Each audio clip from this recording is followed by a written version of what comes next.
చేసి ఉద్యోగులకు ఉండే కాదు, మీతో మేమేమైనా అగ్రిమెంట్ చేసుకున్నావా అని దబాయిస్తున్నారు కదా మిమ్మల్ని. ఏమైనా అగ్రిమెంట్ రాసుకున్నావా అని అడుగుతున్నారు.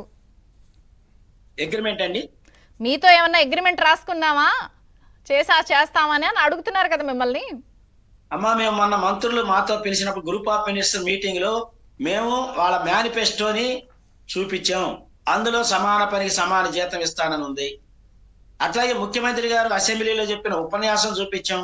అందులో స్పష్టంగా చెప్పారు, చంద్రబాబు గారు నువ్వు చేయకపోతే మేము వచ్చినాక చేస్తామని చెప్పినటువంటి కాంట్రాక్ట్ అవుట్ సోర్సింగ్ వాళ్ళు పర్మనెంట్ చేస్తున్నారు.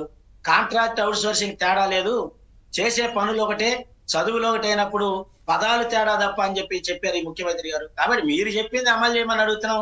అమలు చేయమంటే మా గొంతు నొక్కి లేకపోతే మాకేదో రాజకీయాలు అంటే కట్టే పని చేస్తున్నారు. ఈ కార్మికులు రాజకీయాల కోసం చేయట్లేదు, ఎవరో రెచ్చగొడితే ఈ పోరాటం జరగట్లేదు. కార్మికులు స్వచ్ఛందంగా ఈ రోజు పోరాటంలోకి వచ్చారు. మేము ఒకటే చెప్తున్నాం, గత తెలుగుదేశంలో కానీ ఇప్పుడు కానీ మా సమ్మెను విచ్ఛిన్నం చేయాలని ప్రయత్నాలు చేస్తే దానికి విలోచితంగా ఆడ మగ తేడా లేకుండా రేయింబావుళ్ళు కాపలా కాసుకొని పోరాటాన్ని ముందుకు తీసుకెళ్లే పని చేస్తున్నారు. మీరు పోలీసులు పెట్టి బెదిరిస్తున్నారు, నోటీసులు ఇస్తున్నారు. మేము అడుగుతున్నాం, నిజంగా మీరు తెలుగుదేశం వాళ్ళు రెచ్చగొట్టారు అని అనే వాతావరణం తేకుండా దాన్ని ఎందుకు చేస్తున్నారు? మీరు ఈ సమ్మె డిమాండ్లను పరిష్కారం చేయకుండా పక్కదారి పట్టించే దానికోసం చేస్తున్నారా? నిజంగా మీరు చిత్తశుద్ధి ఉంటే ముఖ్యమంత్రి గారు స్వయంగా రంగంలోకి వచ్చి చర్చలు జరిపి, ఇదిగో నేను దేవుళ్ళు అన్నాను, లేకపోతే మీరు చేసే పని ₹1,00,000 ఇచ్చి ఇంకొకరు చేయరని చెప్పాను, కాబట్టి మీకు మీరు మేనిఫెస్టో చూపించామండి, ఆ రోజు జగన్ గారి స్పీచ్లు చూపించామండి అంటే ఏమన్నారు వాళ్ళు? ఇప్పుడు ఒకటి జీతం పెంచడం తప్ప ఇంకేమైనా అడగండి, అంగన్వాడీలకైతే 11 డిమాండ్లో 10 నెరవేర్చామని అంటున్నారు, జీతం తప్ప ఇంకేమైనా అడగండి అంటున్నారు. అంగన్వాడీ డిమాండ్లు 11లో 10 తీర్చామన్నారు. మేము 13 డిమాండ్లు ఇచ్చాం. ఆ 13 డిమాండ్లో ఇప్పటి వరకు చర్చ జరుగుతుంది. ఒకదానికే జీవో ఇచ్చారు మన 1వ తారీఖు. అది కూడా ఏంటంటే శానిటేషన్ డ్రైవర్లు, అట్లాగే మలేరియా, దాంతో పాటు అండర్ గ్రౌండ్ డ్రైనేజీ కార్మికులకు సంబంధించి ₹24,500 జీతం ఇవ్వడానికి జీవో ఇచ్చారు. అది ఒక్కటి మాత్రమే వచ్చింది. ఇప్పుడు మేము 3.5 సంవత్సరాలుగా అడుగుతున్నాయి, ఫైల్ మీద ఫైల్ పంపుతున్నారు ఫైనాన్స్ డిపార్ట్మెంట్. ఫైనాన్స్ డిపార్ట్మెంట్ దగ్గర ఇంజనీరింగ్ కార్మికులకు సంబంధించినటువంటి వాటర్ సెక్షన్ కావచ్చు, టౌన్ ప్లానింగ్ కావచ్చు, వర్క్ ఇన్స్పెక్టర్లు, మేస్త్రీలు, సూపర్వైజర్లు, అండర్ గ్రౌండ్ డ్రైనేజీ, అట్లాగే టౌన్ ప్లానింగ్ లో ఉండేటువంటి చైన్ దళం, ఇటువంటి 8 కేటగిరీలకు సంబంధించి వాళ్ళకి ఇవ్వాల్సిన సెమీ స్కిల్డ్ జీతాలు, స్కిల్డ్ జీతాలు ఇవ్వకుండా అన్స్కిల్డ్ జీతాలు ఇస్తున్నారు. దాని మీద మేము 3.5 సంవత్సరాల నుంచి ఎంటబడతా ఉన్నాం.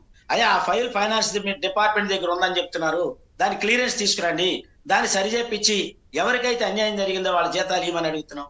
అట్లాగే 15 ఏళ్ళు, 20 ఏళ్ళు, 25 ఏళ్ళ నుంచి సర్టిఫికెట్ లేకపోయినా వాళ్ళతోటి skilled work, semi skilled work చేయించుకున్నారు. ఇన్ని సంవత్సరాలు చేయించుకున్న తర్వాత ఆ జీతాలు ఇవ్వమంటే ఆ జీతాలు ఇవ్వడానికి సర్టిఫికెట్ లేదని వెలికి పెడుతున్నారు. ఇది సరైన పద్ధతి కాదు. ఇప్పుడు ఏం చేస్తారు? తెగేదాకా లాగబాకండి అని వాళ్ళు అంటున్నారు, మీరు వెనక్కి తగ్గమంటున్నారు, వాళ్ళు చేయమంటున్నారు, ఏం చేస్తారు? ఇక తెగేదాకా లేకపోతే జనమే తేల్చే పని చేస్తారండి. జనం చేయాల్సినవి కాదు. రేపు 2024 ఎన్నికల్లో ఏం చేయాలో జనం గాని కార్మికులు గాని అందరు కలిసి ఏం చేయాలో చేస్తారు. మేము చెప్పదలుచుకుంది తెగేదాకా లాగేటువంటి పని మా వైపు నుంచి జరగట్లా. మేము ఇప్పటికే పలుసార్లు చెప్పాం, అధికారులకు చెప్పాం, మంత్రులకు చెప్పాం, అయ్యా మేము రెడీ చర్చలకు రావడానికి, చర్చలు జరపండి. పారిశుద్ధ్యం అనేది ప్రజారోగ్యంతో ముడిపడి ఉంది, పర్యావరణంతో ముడిపడి ఉంది, అట్లాగే మీరు ఇచ్చిన హామీలు కార్మికుల జీవితాలతో ముడిపడి ఉన్నాయి. కాబట్టి ఈ రోజు మీరు ఆలోచించమన్నాం. అయితే ప్రభుత్వం ఏం చెబుతుంది? పారిశుద్ధ్య కార్మికులు, అండర్ గ్రౌండ్ డ్రైనేజీ, శానిటేషన్ డ్రైవర్లు, మలేరియా, పార్కుల్లో పనిచేసే శానిటేషన్ వర్కర్స్, వీళ్ళందరినీ ఒక వింగిలోకి తెచ్చారు. వీళ్ళందరికీ 21,000 బేసిక్ అంటున్నారు. నిజంగా నిన్నటిదాకా 15,000, 6,000 పారిశుద్ధ్య కార్మికులకు ఇచ్చారు. అదే 21,000 బేసిక్ గా చేశారు. మంచిది, ఇంతవరకు మంచి అచీవ్మెంట్. కానీ 2 ఏళ్ల క్రితం ఇచ్చిన దాన్ని ఈ రోజు ఇదే బేసిక్ జీతం అనేది కరెక్ట్ కాదు, దీన్ని కూడా జీతాలు పెంచమని చెప్పి అడుగుతున్నాం. అట్లా ఇంజనీరింగ్ కార్మికులు ఉన్నారు, మెకానికులు గాని, వాటర్ సెక్షన్ లో గాని, లేకపోతే స్ట్రీట్ లైటింగ్ లో గాని, కుక్కలు పట్టేవాళ్ళు, పాములు పట్టేవాళ్ళు, శవాలు తీసేవాళ్ళు, ఇటువంటి రకరకాల కేడర్లు ఉన్నారు. ఆ రకరకాల కేడర్లు ప్రమాదకరమైన పనులు చేస్తున్నారు.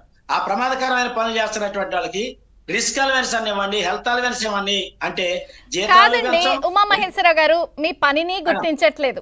మీకు ఇవ్వాలా, చెయ్యాలా, వంటలు, కుండలు, గిన్నెలు కడుక్కునే వాళ్ళకి ఇవన్నీ ఇవ్వాలా, అవసరమానని అమర్యాదకరంగా మీ పనిని అమర్యాదగా అగౌరవపరుస్తున్నారు. ఇంకో పక్కనేమో తెగేదాకా లాగబాగండి ఎస్మా అంటున్నారు. మళ్ళీ ఈ సమ్మె కాలంలో జీతం కట్ చేస్తామంటున్నారు. మీరు ఇచ్చే జీతమే తక్కువ అన్నది మీ పోరాటం. మీ మీద ఎస్మా అంటున్నారు, రాకపోతే ఊరుకునేది లేదంటున్నారు. అమ్మా మేము ఒకటే మేడం, వాళ్ళు తెగేదాకా లాగొద్దని మమ్మల్ని అంటాం కాదు, మమ్మల్ని రెచ్చగొట్టే పని మేము చెయ్యొద్దని చెబుతున్నాం. మేము ఇప్పుడు దాకా శాంతియుతంగా పోరాటాలు చేసాం. మేము ఇప్పుడు దాకా మా పోరాటాన్ని ప్రజలకు ఇబ్బంది రాకూడదని పర్మనెంట్ వాళ్ళని పని ఆపల. అట్లాగే ఇతర కార్మికుల్ని తాత్కాలికంగా పెట్టుకున్న కార్మికులను కూడా మేము ఆపల. మంచినీళ్లు, కరెంటు కూడా మొత్తం రాష్ట్ర వ్యాప్తంగా కొన్ని ప్రాంతాల్లో జరిగింది, అన్ని ప్రాంతాల్లో బంద్ చేయాలి. నిజంగా మేము పూనుకొని ఈ ప్రభుత్వాన్ని ఇరకాటం పెట్టాలి, ఈ ప్రభుత్వాన్ని ప్రజల ముందు దోషిగా నిలబెట్టాలి, లేదా ఈ ప్రభుత్వానికి రాళ్ళు వేయాలి అని చెప్పి అనుకుంటే మా చేతుల్లో చాలా సామర్థ్యం ఉంది. కాబట్టి తెగేదాకా లాగే పని మేం చేయట్లా, ఈ ప్రభుత్వం చేస్తుంది.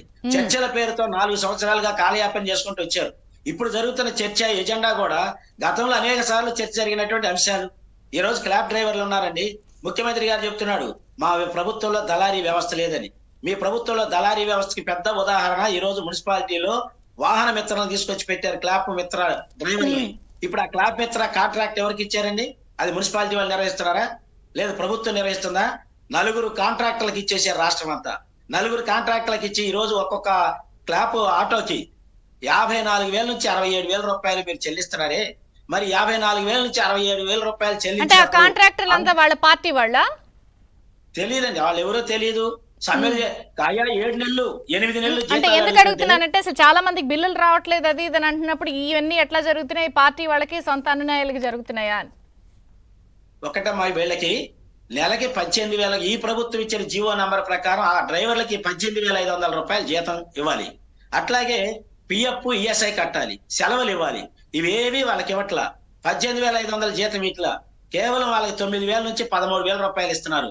ఈ మధ్య సిఐటియు సంఘం ఆధ్వర్యంలో విశాఖలో పోరాటం జరిగితే 15,000కి పెంచారు. ఇప్పుడు కర్నూలులో 20 రోజుల నుంచి పోరాట సమ్మెలో ఉన్నారు జీతాల కోసం. 8 నెలల జీతాలు రావాలి.